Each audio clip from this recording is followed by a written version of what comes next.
Assalamualaikum warahmatullahi wabarakatuh. Teman-teman dimanapun kalian berada, semoga sehat selalu dan diberi rahmat oleh Allah Subhanahu Wa Taala.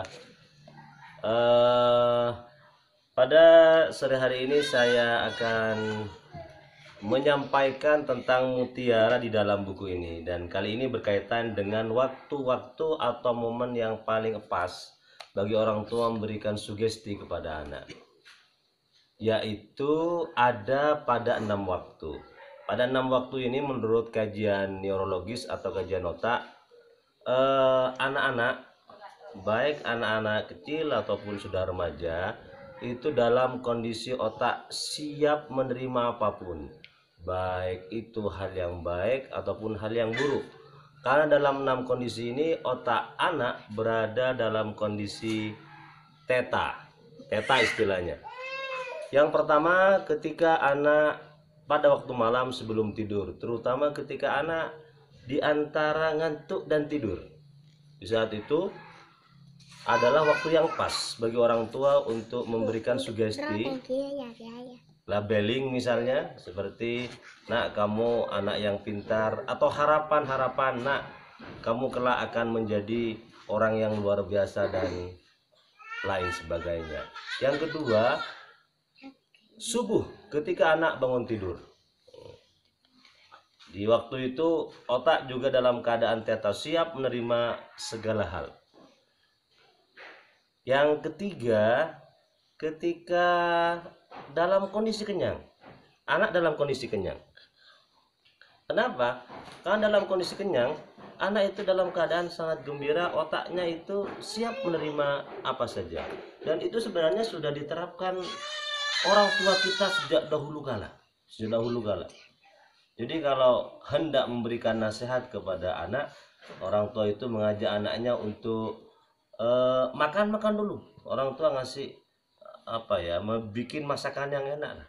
Sehingga ketika anaknya makan lahap kenyang, setelah kenyang baru kemudian orang tua memberikan nasihat. Bahkan kalau sekarang teori yang semacam ini ya, itu dipakai oleh para salesman ya, para penjual. Jadi ketika hendak menjual sesuatu kepada salah satu kliennya, dia itu ngajaknya untuk makan dulu. Setelah kenyang baru kemudian ditawari sesuatu. Kenapa? Dalam kondisi itu otak siap menerima dan sangat sangat kecil ya untuk menolaknya. Tuh, itu yang ketiga, dalam keadaan kenyang. Terus yang keempat, yaitu ketika anak menguap. Dalam kondisi menguap, menurut kajian otak, orang itu membutuhkan oksigen. Jadi menguap.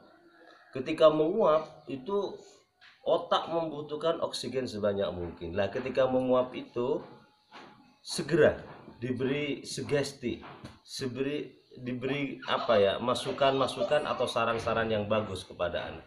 Tetapi dalam kondisi menguap ini hanya waktunya sangat sebentar, 10 detik. Jadi orang tua harus segera menguap, langsung dikasih sesuatu yang bagus. Nak, kamu hebat, kamu luar biasa. Jangan panjang-panjang, kan 10 detik. Soalnya kalau sudah kalimatnya panjang, waktunya habis, ya otaknya kembali kepada kondisi terjaga atau kondisi beta. Itu sulit sudah untuk menerima sugesti dari orang tua. Itu yang keempat. Yang kelima, yaitu dalam keadaan mengejan. Bahasa Maduranya itu ajen. Ketika anak mau buang hajat misalnya, kan biasanya orang tua mendampinginya. Lalu ketika mengejan itu otak dalam keadaan siap menerima masukan. Jadi ketika ngejan, segeralah orang tua menyampaikan sesuatu, harapan-harapan penting, hal-hal yang ingin dia wujudkan dalam diri anak. Mungkin ini agak lucu sebenarnya ya. Ini teori penemuan yang agak aneh sebenarnya. Bagaimana kondisi mengejan di dalam WC, buang hajat, ya mungkin juga agak sedikit bau, itu merupakan kondisi yang sangat optimal anak menerima masukan atau sugesti dari orang tua. Tetapi ini menurut saya sangat penting sekali. Sehingga ketika orang tua menjaga anaknya, misalnya di halaman, di belakang dapur, atau di dalam WC, ketika anaknya buang hajat, tidak hanya menunggu, tapi juga menunggu momen untuk menyampaikan sesuatu yang luar biasa, yang bisa mengubah kepribadian anak di kemudian hari. Dan yang terakhir yaitu ketika anak dalam keadaan kaget. Kagetnya itu adalah karena dia bahagia, surprise, bukan dikageti sama orang tua. Hoi, terkejut, bukan begitu. Itu bisa jantungan sama anak. Misalnya anak lagi ulang tahun, misalnya terus ayahnya ngasih hadiah mobilan, atau ngasih ada sesuatu yang luar biasa. Ini anak itu kan gembira, itu kan surprise, terkejut. Waktu itu sampaikanlah sesuatu yang baik kepada anak sehingga anak langsung menerima. Perlu dipahami teman-teman, 6 kondisi yang saya sampaikan ini yaitu sebelum tidur pada waktu malam, subuh ketika anak baru bangun tidur, terus juga ketika anak kenyang, ketika anak mengejan, ketika pas buang hajat, yang kelima ketika anak menguap, dan yang terakhir ketika anak surprise, gembira. Itu adalah kondisi yang sangat bagus. Otak siap menerima apapun. Karena itulah diharapkan orang tua jangan sampai menyampaikan sesuatu yang buruk di dalam 6 kondisi ini. Kenapa? Karena itu akan sulit untuk dilupakan oleh anak. Sebab saat itu otak terbuka dengan sangat lebar, dan apapun yang ditangkap oleh anak langsung masuk kepada under consciousness-nya, ke bawah sadarnya, yang itu sulit untuk dilupakan.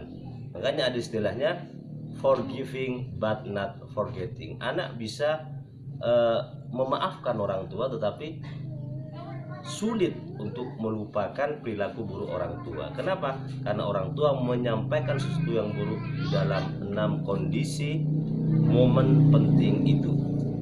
Demikian teman-teman yang dapat saya sampaikan pada sore hari ini, semoga bermanfaat. Wabillahi taufiq wal hidayah. Assalamualaikum warahmatullahi wabarakatuh.